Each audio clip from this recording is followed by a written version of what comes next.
నమస్తే welcome to dot news. మాజీ మంత్రి బాలినేని అంతర్మదనంలో ఉన్నారా? అష్ట దిగ్బంధనంలో చిక్కుకున్నారా? అనవసరంగా వైసీపీని విడిచిపెట్టానని భావిస్తున్నారా? ఆయనకు కోలుకోలేని దెబ్బ తగిలిందా అంటే అవుననే సమాధానం వినిపిస్తోంది. వైసీపీ ఓడిపోయిన వెంటనే ఆ పార్టీలో ఇన్నాళ్లు అనుభవించిన హోదాలను, పదవులను, వైభవాన్ని అన్నీ మరిచిపోయి ఎంచక్క పార్టీకి రాజీనామా చేసేశారు. టీడీపీ బలంగా ఉన్న ఒంగోలు నియోజకవర్గంలో తనకు ఆ పార్టీలో తిఖానా ఉండదని ముందు జాగ్రత్తతో సీనియర్ నాయకులకు గతిలేని జనసేనలో చేరారు. కానీ చేరిక రోజు నుంచి బాలినేనికి జనసేనలో అవమానాలు జరుగుతూనే ఉన్నాయి.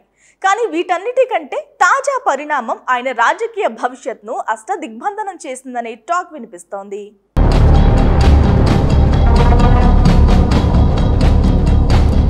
పవన్ కళ్యాణ్ అన్నయ్య నాగబాబుకు చంద్రబాబు కేబినెట్ లో బెర్త్ ఖరారు చేశారు. ఆయనకు ముందు రాజ్యసభ సభ్యత్వం అనుకున్నారు. అందుకోసం పవన్ పావులు కూడా కదిపారు. అదే సమయంలో బాలినేనికి మంత్రి పదవి కట్టబెడతారని హామీ ఇచ్చి పవన్ కళ్యాణ్ ఆయనను తన పార్టీలో చేర్చుకున్నారు. ఎటు పవన్ తను మంత్రి పదవి ఇప్పిస్తాను అన్నారు కదా అని బాలినేని వైసీపీ ఎమ్మెల్సీ వెంకటరమణతో బేరం మాట్లాడుకుని ఆయనతో రాజీనామా చేయించి తన కోసం ఖాళీ తయారు చేసుకున్నారు. అయితే ఇక్కడే చంద్రబాబు చాణక్య నీతి పనిచేసింది. బాలినేనికి ఒంగోలులో టీడీపీ వర్గాల నుంచి తీవ్రమైన వ్యతిరేకత ఉంది.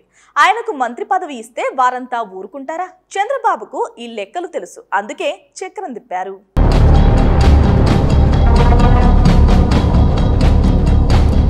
రాజ్యసభ సీటు బీజేపీ తీసుకుంది కాబట్టి జనసేన కోసం ఎంతో కష్టపడి పలు త్యాగాలు చేసిన నాగబాబుకు మంత్రి పదవి ఇద్దామనే ఆఫర్ తెర మీదకు వచ్చింది. దీంతో పవన్ పునరాలోచనలో పడ్డారు. నాగబాబులో కొత్త ఆశ పుట్టింది. దీంతో వారిద్దరూ గ్రీన్ సిగ్నల్ ఇవ్వడం, చంద్రబాబు అధికారికంగా ప్రకటన చేయడం జరిగిపోయింది.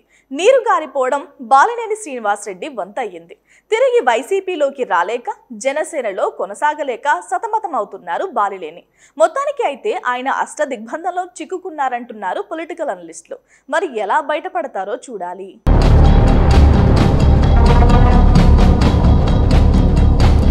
Please subscribe dot news.